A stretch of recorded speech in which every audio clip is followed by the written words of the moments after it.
haven't learned anything else from this season of Love is Blind, I can see why y'all struggling out here in these dating streets, because the amount of times y'all have ignored the red flags from either or of a couple. Like, people will double down on one person from the couple, and I'm like, so you don't see the apparent red flags from the other person in the couple? Got it. This is why y'all keep choosing the wrong people.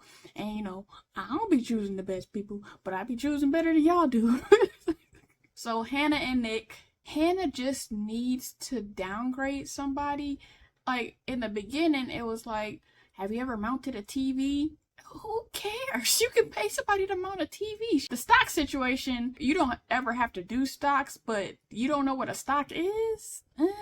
Nick is the example of some of these men who are just ready to get married, and they are willing to marry literally anybody. And I've seen it in a lot of men in my life. When you hear the stories of when they dated, and you're like, and you still married her? I just don't understand why he was so willing to endure the treatment from Hannah to get married. He just has in his mind that he's ready to get married, and he's willing to amalgamate himself and push through to just marry anybody. It don't matter who it is. I feel like that's one of the reasons why he kept going, because he just ready to get married. And some guys, they don't choose well. I'm gonna skip Monica and Steven because it's later in the season and they're not on there no more. But the way that some men can't even construct a good lie. Oh, I was drunk at the sleep study and accidentally. How you drunk at a sleep study? Like, at least y'all can use. I'm not even gonna give y'all no tips, because there's plenty of resources out there to construct a good lie. You don't even gotta do it yourself, but whatever. Taylor and Garrett, they've been pretty cool this entire season, but Taylor, I understand her point, but the fact that you joined Love is Blind DC knowing you about to move to San Diego, this man is willingly going to move to San Diego with you, leave his whole family, and one thing is where you about to be done. Garrett is how you can understand the other gender, but you never gonna understand the other gender. In this situation, I don't understand him at all, because for him to saying that he liked the text and he responded is the same thing, that is not the same thing. That is two totally different things. One thing could have gave her reassurance. You, in the moment on the street, was like, oh, well, I just liked it because that's what you thought was going to make her feel comfortable. That's what the thing is. People don't understand what actually makes people feel comfortable. You just liking it is not going to make her feel comfortable more than if you truthfully said, I'm engaged to somebody right now, I can't talk to you anymore. That would have actually made her feel better than you just liking the text. But you either are lying or you didn't tell her, and that don't even make any sense. And then you decide to tell her in front of other people. Tell the more truth. That's why y'all should tell the truth, because you don't even remember what you lied on. And now you telling the more truth. I cannot comprehend how Garrett was like, oh, well, it's just semantics. It's not semantics. Those are two totally different behaviors. But hopefully they push through, because they cute or whatever. Ashley and Tyler, I know people who lie just to lie, but I still don't understand it. Like, for her to ask, oh, do the kids know what you look like? I don't think so. Knowing damn well they know what you look like a week before the wedding, and you finally tell her that you got some children out there. She pushing through and accepting it, and maybe even you're surprised that she's accepting it, and then you gonna lie some more. The thing I don't understand is how emotional he's getting with his friends. They're like, oh, we've never seen you like this. I don't understand how he's simultaneously a bold-faced liar and like, oh my god, I ain't never had a woman like what? You was thrown off. Godspeed to Ashley.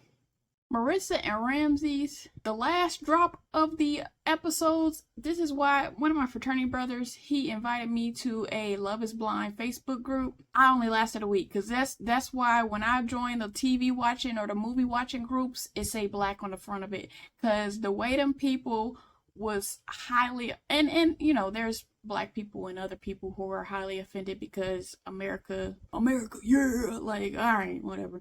But like, the way them people was highly offended by him just not respecting the troops because he comes from a country that was demolished by the troops. Like, logically, why does he have to respect them when he sees the devastation that they've caused? And I understand that people are like, oh, then why did he match with her? I feel like in the conversation, actually, in real time, the conversation was actually pretty mature. And then because he was doing too much and Maurissa finally was like, I don't feel shame. You're shaming me about this. And he kind of backed back a little bit because he realized he didn't want to make her feel like that. I feel like a piece that people were missing from that particular conversation that Maurissa does a lot is that she claims that she's retired from the military. She never wants to go back to the military. She tried the Army Reserve. She ain't like that. He's with her because, yes, you know, she was in the military, but she's not in the military now. So there's not this current thing. And yes, she, you know, is proudful about her military service, but he just feels like since she's just no longer in the military, he could deal with that. But the fact that she kept, like, when it was the one-on-one with them and when she was with her friends, she kept bringing up the hypothetical, well, what if I did go back in the military? Why are you doing that? Like, if you never want to go back to the military ever again, you tried it a second time and you got the ick, why do you keep bringing up this hypothetical? Do you just want to argue? Like, why do you keep doing this? Why?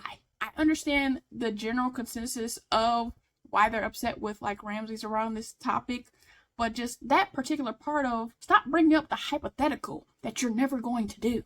Somebody else said that when she presented the condom conversation, she kind of did that where she presented it as though she wanted to do it and then told him that she didn't want to do it.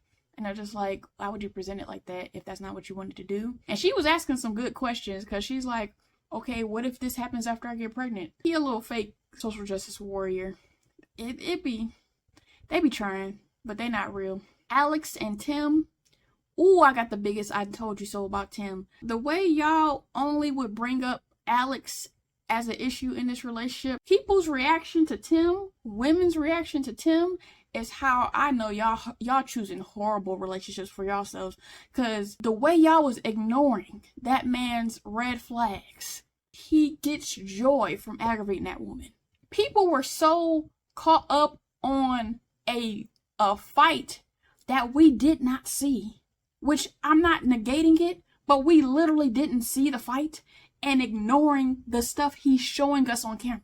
He bought a yellow shirt to spite somebody. That's not normal. And Jamila, the TikToker, she made a good point where all his behavior towards Alex was in a sisterly, like a brotherly kind of way. So he's like marrying her to replace his sisters. And I think even in that last conversation where she was like, yeah, I was going to be the conduit or something, or the channel. I'm like, what are you even talking about? I think he just was trying to find his parents another daughter. With Tim, when he said that he doesn't argue at the beginning of the season, that is a red flag. Any therapist will tell you it's healthy to argue. You just have to argue fair and keep it cool. But to say that you don't argue at all, that is a red flag. Because those people who say that they don't argue at all either argue a lot or they shut down. That's not healthy. They just shut off the conversation and you can't even get through them. And we saw that in the last conversation where he kept talking over, oh, do you want me to explain? Do you want me to explain? That's arguing. When he said he don't argue, I was like, well, that's a bold-faced lie. I don't know. But I just wonder if we gonna see the footage from the fight that everybody was like, yeah, she put her hands on him. And I'm just like, I feel like it's gonna be something really simple. He don't need much to shut down. And also, I'm not saying that Alex is perfect because her attitude could be better. But I saw, you know, people mentioning like how her apartment might be depression. And then when she said she was tired all the time, like because both of her parents have MS, that might show early signs of MS. So I hope she gets checked out because I don't know if you can, there's preventative measures for that if you catch it early, but I just pray for her and her body and stuff like that. Because to get mad at her because she took a nap is crazy. He just should have left in Mexico, to be honest. Tim does not need to be married. He needs to work through the issues that he had from his sisters passing away, because he's still not over that. He kind of reminds me of like a Tiffany Haddish, people who are like Tiffany Haddish, where they're like just so outlandish and funny and all that stuff. It's a coping mechanism for their past. And if you've ever heard about her like full story from her past and stuff like that, you can see what I'm talking about. Sometimes people's behavior, and it doesn't always manifest like it does with Tiffany Haddish. You can see when somebody's, how they acting is genuine and when it is a cover up for what they've been through. And I feel like Tim's version, he needs to work through all the stuff that's happened in his life and get to a good place. We still got, I guess, the weddings left and the reunion. That reunion about to be 5-5. Ooh. We about to learn all the things in the reunion.